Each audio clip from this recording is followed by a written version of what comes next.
भूषण के जो कवित्व छंद है उसके बारे में हम जानेंगे। देखिएगा, पहला है साजी, चतुरंग सेन अंग उमंगधारी। साजी का अर्थ है सजाकर, सजाकर।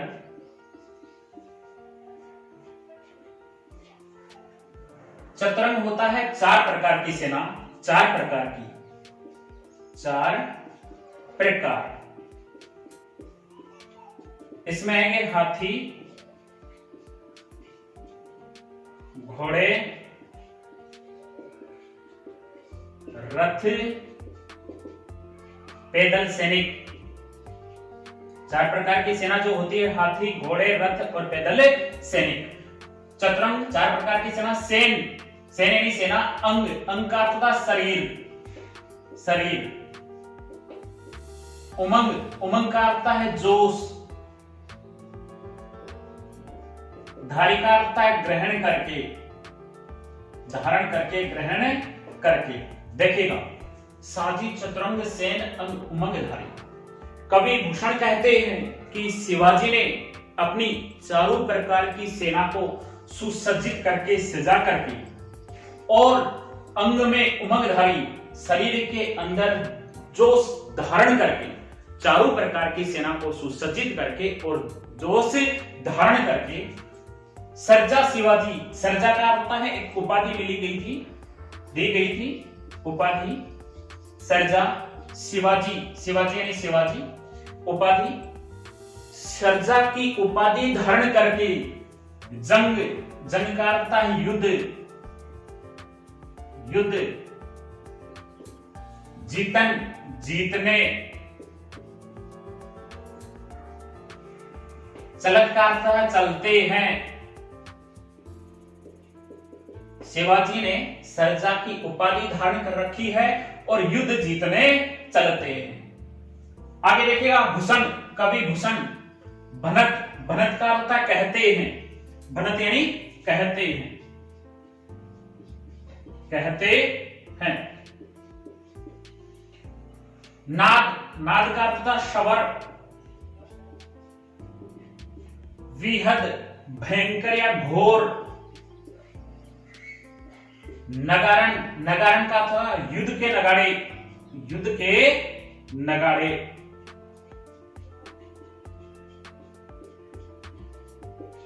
देखिएगा, भूषण भनत, कवि भूषण कहते हैं नाद, विहद, नगारण की चारों तरफ युद्ध के नगाड़ों की आवाज हो रही है। कवि भूषण कहते हैं कि चारों तरफ युद्ध के जो नगाड़े हैं उनकी घोर आवाज हो रही है। आगे देखें, नदी नद, विशाल नदी। नदी नद का अर्थ विशाल नदी। मद, हाथियों की कनपटियों से टपकने वाला द्रव पदार्थ या फिर पसीना कह सकते हैं। गेबरन, हाथियों के, रलक यानी बहता है। नदी नद, विशाल नदी, मद होता है द्रव, पसीना, गेबरन हाथियों के, रलक यानी बहता है। जब हाथी चलते हैं, हाथी चलने के कारण से उनकी कनपटियों से पसीना बह रहा है जो एक विशाल नदी के समान लग रहा है, या उस पसीने को देखकर ऐसा लगता है जैसे कोई विशाल नदी बह रही हो। आगे देखिएगा, एल फेल, सेना के चलने के कारण से, सेना की टुकड़ी चलने के कारण से। खेल, खेल फेल का अर्थ होता है खलबली, हलचल, हलचल या खलबली, हलचल या खलबली। देखिएगा, एल फेल, खेल भेल, खलक, खलक का अर्थ है संसार, खलक का अर्थ है संसार, संसार। उसके बाद में है गेल, गेल गेल, गली गली। जब सेना चलती है, सेना चलती है तो संसार की जो प्रत्येक गली है उस गली में हलचल हो रही है, खलबली हो रही है। जब सेना चलती है तो सेना के चलने के कारण से, उनके पैरों के कारण से संसार की प्रत्येक गली में हलचल हो रही है। आगे देखिए, गजन, गजन यानी हाथियों के, फेल फेल, धक्का मुक्की से। फेल फेल का होता है धक्का मुक्की, टकराने से। सेल यानी होता है पर्वत, पर्वत उछलत, उखड़ते हैं, उखड़ते हैं। देखिएगा, गजन के ठेल भाई जब हाथी चलते हैं एक दूसरे से टकराते हैं, टकराने के कारण से जो पर्वत हैं वह भी उखड़ जाते हैं, जो पर्वत हैं वो भी उखड़ जाते हैं। अर्थात जब हाथी चल रहे हैं रास्ते के ऊपर तो उनके पैरों में जब कोई पत्थर आता है तो वो भी उनके पैरों की टकराहट से वह भी उखड़ जाता है। आगे देखिएगा, तारा सो तरनी, तरनी का अर्थ होगा सूर्य, तरनी का अर्थ होगा सूर्य, धूलिधरा, धूल से परिपूर्ण, धूल से भरा हुआ, धूल, लगत यानी लगता है, लगत लगता है। उसके बाद में जिमी यानी जैसे, तारासो तरनी धुरीधरा लगत जिमी, जब सेना चल रही है, चारों प्रकार की सेना चल रही है, सेना के चलने के कारण से धूल उड़ रही है, वह धूल आसमान में छाई हुई है। जब हम तारा सो तरनी, जब हम तरनी यानी सूर्य, जब हम सूर्य को देखते तो ऐसा प्रतीत होता है जैसे कोई तारा टिमटिमा रहा हो। आगे देखिएगा, थारा, थारा का अर्थ होता है थाल, थाल, थारा का अर्थ होता है थाल। पारा, पारा का अर्थ होता है द्रव, पानी। पारावार समुद्र। उसके बाद में है हलत यानी हिलता है, थारा यानी थाल, पारा द्रव, पारावार समुद्र, हलत यानी हिलता है। जब सेना चल रही है तो सेना के चलने के कारण से, उनकी चारों प्रकार की सेना चल रही है तो उनके चलने के कारण से जो समुद्र का जो पानी है वह भी हिल रहा है। उस पानी को देखकर ऐसा प्रतीत हो रहा है जैसे कि किसी थाली के अंदर पानी रखा हुआ है और वो भी हिल रहा है। इसमें विशेष देखिए दोस्तों, पहली बात इसमें वीर रस का प्रयोग किया गया। रस देखें, वीर रस। गुण देखें, ओज गुण का प्रयोग किया गया है, ओज गुण, ओज गुण का प्रयोग। आगे देखिएगा, क्या देखिएगा, एल फेल खेल भेल खलक में गेल गेल, गजन के ठेल फेल सेल उसलत, अनुप्रास अलंकार, अनुप्रास। उसके बाद में देखिएगा, तारासो तरनी धुरी धरा में लगत जीमी, थारा पार पर पारा पारावार यो हलंत, उपमा अलंकार, उपमा। और वैसे देखें तो बातों को बढ़ा चढ़ा करके कहा गया है, अतिशयोक्तिपूर्ण वर्णन किया गया है। सबन, सबन का अर्थ सभी, ऊपर यानी ऊपर, डांडे यानी खड़ो, रहिबो यानी रहने, जोग यानी योग्य, जोग का अर्थ है योग्य, रहिबो यानी रहने योग्य, डांडे का अर्थ था खड़ा। देखिएगा, जब शिवाजी औरंगजेब के दरबार में जाते हैं तो औरंगजेब ने उन्हें जो छोटे पद वाले जो बादशाह थे उनके पास खड़ा कर दिया, लेकिन जो शिवाजी थे वो सबन यानी सभी के ऊपर खड़े रहने के योग्य थे। अर्थात वह इतने बलशाली थे, इतने ताकतवर थे, उनमें वो गुण मौजूद थे जिनके कारण से वह जो औरंगजेब है उनके साथ खड़े हो सकते थे। लेकिन औरंगजेब ने उनका अपमान करते हुए उन्हें अपने पास खड़ा नहीं किया, उन्हें खड़ा क्यों, रहने के योग, यानी वो इतने योग्य थे, रहने के योग्य थे। ताही यानी उन्हें, उन्हें खरो यानी खड़ा,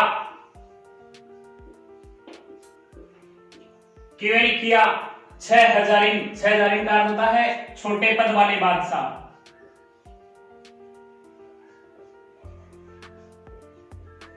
छोटे पद वाले बादशाह।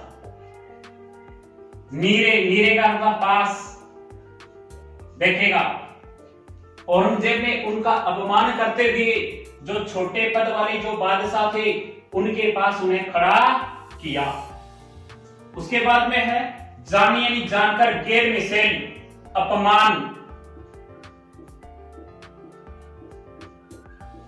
गुस्सेल का अर्थ गुस्सेल, गुस्सा, गुस्सा धारण कर लिया, क्रोध में आ गए। जब औरंगजेब ने यह जब शिवाजी ने यह जाना कि औरंगजेब ने अपमान किया है तो उन्होंने धार यानी धर लिया, मन यानी मन में, तो उन्होंने अपने हृदय के अंदर, अपने मन के अंदर उन्होंने क्रोध धारण कर लिया। उसके बाद में है किन्होंने किया, सलाम यानी नमस्ते, नहीं तो उन्होंने औरंगजेब को नमस्ते किया। वचन बोले सीरे, सीरे का अर्थ होता है प्रेम पूर्वक या मीठी वाणी में। नहीं तो उन्होंने औरंगजेब को सलाम किया और न ही मीठी वाणी में या प्रेम पूर्वक वो उनसे बोले।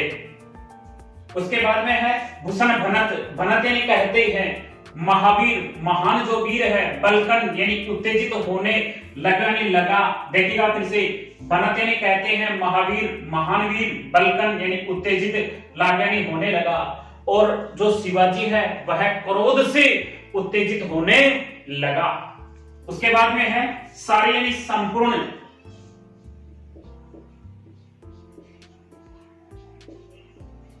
पातशाही दरबारी लोग,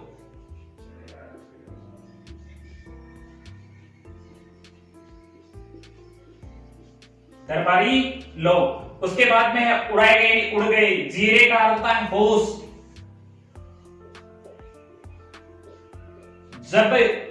जब दरबारी लोगों ने शिवाजी को देखा तो उन सबके होश उड़ गए। और यही नहीं, देखिएगा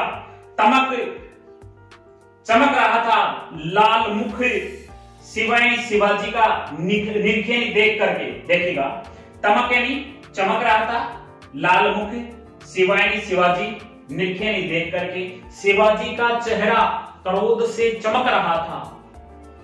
जब दरबारी लोगों ने उनके चेहरे को देखा क्रोध में तो वो भयभीत हो गए, उनके होश उड़ गए। और यही नहीं, स्यामुख नौरंग, नौरंग का अर्थ था औरंगजेब,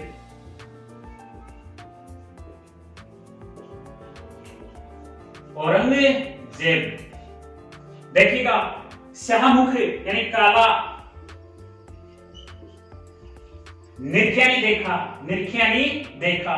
जब औरंगजेब ने उन्हें देखा तो उनका मुख भी है वह काला हो गया, अर्थात वो भी उनको देख करके भयभीत हो गए। उसके बाद में है सिपाही यानी सिपाही, मुख पीरे, पीरे का अर्थ था पीला। और यही नहीं, जो सिपाही थे उनके चेहरे भी पीले पड़ चुके थे, यानी वो भी उनको देखकर भयभीत हो गए थे। आगे देखिए इसमें विशेष क्या है। पहली बात तो इसमें उर्दू शब्दों का प्रयोग किया गया है। उर्दू के जो शब्द हैं उनका प्रयोग, मिसिल जैसे गैर मिसिल, गुस्सा, तमक,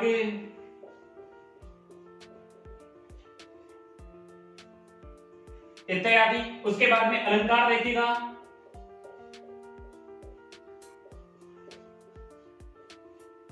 अनुप्रास अलंकार,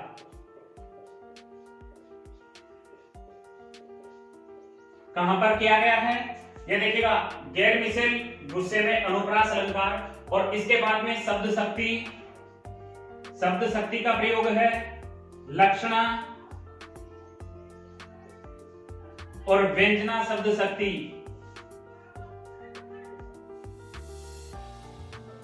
काव्य गुण का पता ही है, ओज गुण का प्रयोग किया गया है, रस, वीर रस का प्रयोग किया गया है। शैली देखें तो अतिशयोक्ति शैली का प्रयोग किया गया है और वीरता पूर्वक शैली का प्रयोग भी किया गया है।